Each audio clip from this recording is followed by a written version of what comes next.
Olá, sejam muito bem-vindos ao Consumidor em Pauta. Eu sou o João Custódio e apresento o programa juntamente com o nosso mestre João Carlos Machado Filho. E você que nos assiste já sabe, o programa é de utilidade pública com muita prestação de serviços e muitos esclarecimentos aqui na nossa TVE, na TV Pública dos Gaúchos. Então, se você tem dúvidas sobre direito do consumidor, direito do trabalho, direito imobiliário, direito de família e sucessões, direito previdenciário ou direito comercial, dúvidas de como gerir o seu negócio, dúvidas tributárias como imposto de renda, mande a sua pergunta para nós no nosso e-mail consumidorimpauta@tve.com.br e também pode mandar pelo nosso WhatsApp, número 51 985 946 773. E hoje vamos falar sobre um assunto também que sempre recebemos muitas perguntas, que é sobre direito do trabalho. E quem está conosco hoje é um grande especialista no tema, Dr. Marcelo Armigliato de Jesus. Seja muito bem-vindo.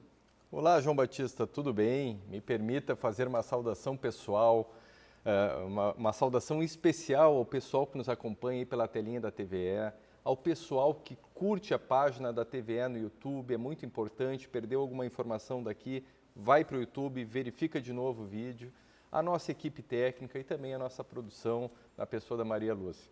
Um prazer enorme estar de volta aqui contigo. Prazer é nosso. Bom, primeira pergunta, então, já é de um telespectador anônimo. Meu patrão me propôs uma rescisão consensual e eu acabei aceitando. Recebi a metade do aviso prévio e metade da multa dos 40% do fundo de garantia. Posso, mesmo tendo aceito o acordo, reclamar outros direitos como insalubridade e horas extras, doutor Marcelo? Pode, mas a pergunta é excelente porque gerou alguma confusão entre principalmente os trabalhadores, porque a reforma trabalhista lá de 2017, ela trouxe duas novas modalidades, duas novas ferramentas em relação a acordos, a possibilidade de acordos. A primeira ferramenta está prevista lá no artigo 855B da CLT, que é aquele acordo extrajudicial. É aquele acordo normalmente feito lá no fim do processo, o empregador despede o trabalhador e aí o trabalhador diz o seguinte, olha, eu acho que eu tenho alguns direitos aqui para receber que não me foram pagos. Aí o empregador diz quais? Aí vai lá e diz, eu não recebi insalubridade, eu não recebi horas extras. E aí as partes chegam num valor. E aí cada parte busca um advogado para auxiliar nessa negociação, encaminham para o juiz um pedido de homologação do acordo extrajudicial. Vai para o juiz e se o juiz homologar esse acordo, que tem a necessidade da intervenção dos advogados, aí a partir dessa homologação, o trabalhador deu quitação daqueles direitos previstos naquele ajuste. Então, para aqueles acordos extrajudiciais previstos lá no artigo 855B da CLT, o trabalhador dará quitação dos direitos trabalhistas e não poderá ingressar com uma nova ação. Que não é o caso do nosso telespectador aqui da pergunta. O nosso telespectador da pergunta, ele está se referindo à figura da rescisão consensual, da rescisão acordada, que está prevista lá no artigo 484A da CLT. Foi uma modalidade trazida pela reforma trabalhista que possibilita as partes, no momento da rescisão, ao invés de eu pedir demissão, então eu chego para o meu empregador e digo, olha, a gente pode negociar uma saída amigável? Se o empregador disser que sim, há essa possibilidade.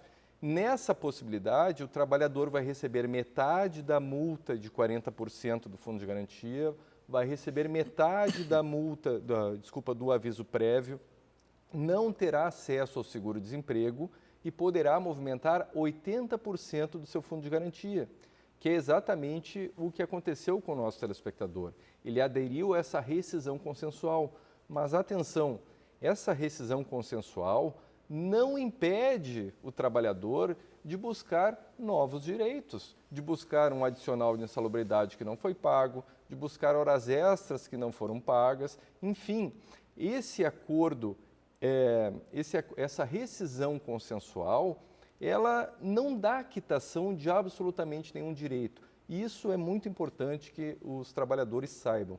É possível, portanto, nessa modalidade, ingressar com uma nova ação buscando outros direitos trabalhistas. Excelente esclarecimento. Bom, temos agora a pergunta do telespectador Carlos. Estive afastado do trabalho por motivo de doença. Fiquei recebendo auxílio-doença nesse período. Agora fui liberado para voltar e estou com medo de ser demitido. O meu empregador pode fazer isso, doutor Marcelo? Vamos lá, Carlos. Regra geral. Qual é a regra geral? Quem pode ser despedido sem justa causa? Aquele trabalhador que esteja capaz para o trabalho, ou seja, se eu tenho alguma incapacidade, eu não posso ser despedido. Então, aquele trabalhador que esteja capaz para o trabalho e aquele trabalhador que não esteja coberto por nenhuma garantia de emprego ou estabilidade. A regra geral diz que para esse trabalhador ele poderá ser despedido sem justa causa. Então, se o nosso telespectador ele retornou de um auxílio-doença, está capaz para o trabalho e não possui nenhuma garantia de emprego, como regra geral, ele poderia ser despedido sem justa causa. Mas atenção, o que normalmente se vê, eu não diria normalmente, mas com uma certa frequência nós vemos, é aquelas empresas que utilizam a despedida sem justa causa, tão logo um trabalhador retorne de um benefício de auxílio-doença, atual benefício por incapacidade temporária, ou então para penalizar veladamente aquele trabalhador que apresente muitos atestados. Se foi esse o caso, ou seja, se você desconfia que foi despedido por ter apresentado muitos atestados médicos ou por ter simplesmente retornado de benefício previdenciário, pode estar havendo aí uma despedida discriminatória regulada lá pela Lei 9.029 de 95. E ela é vedada, essa dispensa discriminatória. Obviamente que nós estamos aqui partindo do pressuposto que esses atestados são todos válidos e que o trabalhador realmente esteja doente. Não há pior discriminação do que despedir um trabalhador que era útil e que daí no momento em que a saúde dele ficou prejudicada, então a empresa chega à conclusão que não serve mais, que ele é descartável e não serve mais. O direito contempla essa proteção, Lei 9.029 de 95. Todo trabalhador que for despedido de maneira discriminatória poderá buscar a sua reintegração ao emprego, uma indenização por danos morais e o pagamento dos salários do período, caso queira ser reintegrado, ou então o pagamento em dobro dos salários do período, caso deseje não ser mais reintegrado. Então, feita a observação, é importante que se você tem algum indício de que essa empresa adota como prática, como regra, despedir trabalhadores que apresentem vários atestados médicos, busque um advogado de sua confiança, porque você poderá estar sendo vítima de uma despedida discriminatória. Às vezes quando a pessoa está bem vulnerável, né? Ficou em casa, ficou doente, está voltando ao trabalho, de voltar com esse medo, é até uma desumanidade. É verdade, aí recebe o prêmio de ser despedido e perder o seu plano de saúde quando mais precisa. Bom, temos agora a pergunta do telespectador Matheus. Trabalho há 10 anos em uma empresa e faz algum tempo que não recebo aumento. Agora o meu chefe disse que, além do meu salário, vão me pagar um valor adicional sem que seja colocado na carteira. Questionei esse ponto e explicaram que o meu salário continuará o mesmo na carteira, mas que na prática eu vou ganhar mais. Achei isso muito estranho. Eles podem fazer isso, doutor Marcelo? É o adicional fantasma, né, João? Quanta criatividade, né? É impressionante. Olha, evidentemente que não. E no momento que você vai pedir um aumento de salário e em troca recebe um adicional fantasma, né, que não vai aparecer no seu contra-cheque, evidentemente que sobre esse adicional você não terá os reflexos trabalhistas devido. Ele não terá reflexos no seu fundo de garantia, ele não trará reflexos nas férias, no 13º. Então você terá um prejuízo grande, não só a parte previdenciária, que também é um prejuízo grande, mas também você deixará de ter reflexos trabalhistas que são importantes. A grande questão é o que fazer, né? Se nesse momento, se você já conversou e não teve um retorno, você pressionando para que esse valor vá para a sua carteira de trabalho, você corre o risco de acabar sendo despedido. Então, esse é um grande problema que nós enfrentamos no direito do trabalho. Eu tive uma professora que falou uma frase que ficou marcada. Ela diz o seguinte: o trabalhador, ele não possui direito algum, o trabalhador que não tem uma estabilidade, ele não possui direito algum durante o contrato de trabalho. Por quê? Porque se ele for exercer o seu direito, ele corre o risco de ser despedido. Então, é preferível que ele se cale, ou melhor, ele acaba tendo que se calar para evitar uma despedida. Então, reúna provas, a minha dica é reúna provas desses depósitos, desses valores, desse adicional fantasma e, no futuro, se você for despedido, então ingresse com uma ação e peça esses reflexos que são direitos seus. Bom, agora temos uma pergunta de um telespectador anônimo. Tive um desentendimento profissional com o meu chefe, que acabou me demitindo. Ele disse que vai colocar na minha carteira de trabalho o motivo da demissão. Ele pode fazer isso, doutor Marcelo? Evidentemente que não pode fazer isso. Isso está lá no artigo 29, parágrafo 4º da CLT, que diz que não pode ser registrado nenhuma conduta que desabone o trabalhador na sua carteira de trabalho. Então, evidentemente que não pode fazer isso. É claro que o trabalhador despedido por justa causa, ele tem, inclusive, o direito de saber por qual motivo ele foi despedido. Qual o motivo? Porque nós temos lá no artigo 482 da CLT a previsão, o enquadramento da justa causa por desídia, por ato de improbidade. Nós temos várias alíneas lá. E o empregador tem o dever de fazer a comunicação da justa causa e nessa comunicação da justa causa colocar em qual a linha do artigo 482 a conduta daquele trabalhador foi enquadrada. Mas isso é naquele documento que se entrega ao trabalhador, e jamais na carteira de trabalho. E se houver algum registro na carteira de trabalho desse tipo, evidentemente que o trabalhador poderá ingressar com uma ação trabalhista pedindo danos morais contra esse empregador. Bom, excelentes esclarecimentos até aqui, mas vamos ter que fazer um breve intervalo. É bem rapidinho, fique com a gente, até daqui a pouco.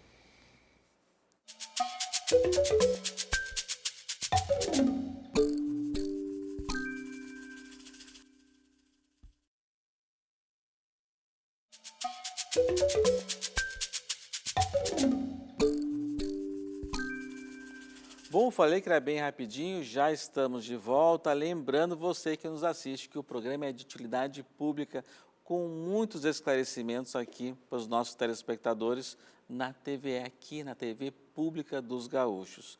E se você tem dúvidas sobre direito do consumidor, direito do trabalho, direito imobiliário, direito de família e sucessões, direito previdenciário ou direito comercial, mande a sua dúvida, mande a sua pergunta para nós no nosso e-mail consumidorimpauta@tve.com.br e também pode mandar pelo nosso WhatsApp. Já salva o número aí na sua agenda do seu aparelho. O nosso número é 51 985 946 773. E hoje aqui no programa estamos falando sobre direito do trabalho e quem está conosco aqui é o doutor Marcelo Armigliato de Jesus, esclarecendo todas as dúvidas da nossa audiência. A primeira pergunta do bloco é do Jurandir. Ele fala o seguinte: preciso de uma orientação. Eu entrei com um processo contra uma empresa. Houve uma audiência esse ano e o meu advogado não me avisou e saiu do processo. O juiz deu como encerrado o processo. Procurei outro advogado e ele disse que passou do prazo. Eu não sabia que tinham marcado a audiência. Trabalhei 22 anos nessa empresa e me demitiram em fevereiro de 2022, doutor Marcelo. Primeiro, lamentar a situação do nosso telespectador e, segundo, dizer para ele que talvez tenha uma possibilidade ainda nesse processo. Porque, efetivamente, a prescrição trabalhista ela é de 2 anos, a contar da data da despedida. Então, se ele saiu em fevereiro de 2022, ele teria até fevereiro de 2024 para entrar com a ação. E ele entrou com a ação. Acontece que existe uma regra no direito que diz que o ajuizamento de uma ação trabalhista interrompe o prazo da prescrição. Então, no momento que ele entrou com esse processo trabalhista, eu não sei a data e não é passada a data na pergunta, digamos que ele tenha entrado com a ação trabalhista em julho de 2023. A partir desse momento, se reabriria um novo prazo de prescrição para tratar daqueles mesmos assuntos. Eu não poderia inserir assuntos novos. Então, se ele entrou com a ação em julho de 2023 e a ação foi extinta por inércia da parte, ele teria, então, até julho de 2025 para ingressar com uma outra ação com os mesmos pedidos. Ele não poderia inovar, ele não poderia fazer pedidos diferentes, mas ele poderia, talvez, refazer os pedidos através de uma nova ação. Então, a minha dica para o nosso telespectador é que ele busque um advogado especialista em direito do trabalho, justamente para que ele possa verificar se a data do ajuizamento dessa ação que acabou sendo extinta, se através dessa data é possível a aplicação dessa regra que diz que o ajuizamento de uma ação válida interrompe a prescrição. E talvez você tenha a possibilidade aí de ajuizar uma nova ação. Você tem Quem tem dúvida, mande sua pergunta para nós. Às vezes a pessoa acha que não tem mais solução, manda a pergunta que a gente consegue achar uma solução se é possível, né? Bom, temos agora a pergunta do telespectador Gustavo. Estou afastado do trabalho por doença. Houve um aumento salarial na minha categoria há um mês. Terei direito ao reajuste mesmo estando afastado do emprego, doutor Marcelo? Gustavo, quando o trabalhador ele se afasta com benefício previdenciário, de auxílio-doença ou mesmo aposentadoria por invalidez, as regras que valem, os reajustes que valem, são aqueles praticados pelo INSS. Durante todo o período de afastamento, quem vai reger os reajustes será a autarquia previdenciária, será o INSS. No momento do seu retorno para o trabalho, você retornará ao trabalho não com aquele salário anterior, e sim com um salário devidamente corrigido e devidamente atualizado. Então, a regra é simples. Durante o período de afastamento, quem manda nos reajustes é o INSS. No seu retorno, você já vai chegar com o salário atualizado, o mesmo salário que é pago para os demais empregados. Você não terá uma perda ao retornar para a empresa, certo? Não, ótimo esclarecimento. Durante, vai manter o do INSS. Depois, quando voltar, volta com o valor reajustado, salário reajustado. Bom, temos agora a pergunta da telespectadora Inês. Em julho desse ano, passei a receber o auxílio-doença, pois estou com problemas de saúde. Acontece que a minha empresa não pagou meu 13º. Dizem que é tudo com o INSS. Está correto isso? O que eu posso fazer para receber o que eu tenho direito, doutor Marcelo? Dona Inês, não está correto, né? Se você trabalhou se afastou em julho, significa que você trabalhou para a empresa janeiro, fevereiro, março, abril, maio e junho.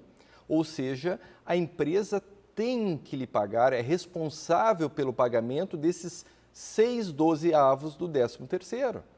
O INSS, a partir do afastamento, o INSS assumirá esse encargo. Então, julho, agosto, setembro, outubro, novembro e dezembro, esses outros 6 meses do ano, esses sim serão suportados pelo INSS. E o que você pode fazer? Pode, inclusive, ir no YouTube depois e mandar esse vídeo para o seu empregador, para que ele entenda que a empresa é sim responsável proporcionalmente pelos meses em que aquele trabalhador exerceu as suas atividades.